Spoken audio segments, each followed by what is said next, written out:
ప్రభునందు ప్రియులరా, యేసునామములో మీకు అందరికీ మా హృదయపూర్వకమైన వందనాలు తెలియజేస్తున్నాను. చాలా విచారకరమైన వార్త. మరి గొప్ప దైవజనులు డాక్టర్ ప్రవీణ్ పగడాల గారి యొక్క అకాల మరణం మన క్రైస్తవ లోకానికి ఎంతో తీరని లోటు.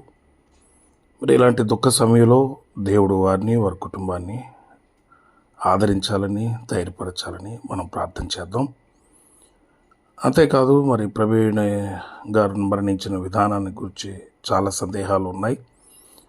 మరి ప్రభుత్వం ఎటువంటి అనుమానాలకు అవకాశాలు లేకుండా సరైన దర్యాప్తు చేసి నిజాన్ని సమాజానికి తెలియచేయాలని మరి ఆశిస్తూ ఉన్నాం, ప్రార్థిస్తూ ఉన్నాం.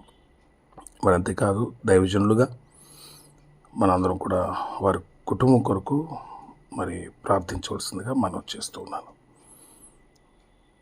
ఇట్లు వందనములతో pastor Vijay Vinod Abraham, Bethel ministries మరియు united pastors fellowship, Anakapalli district.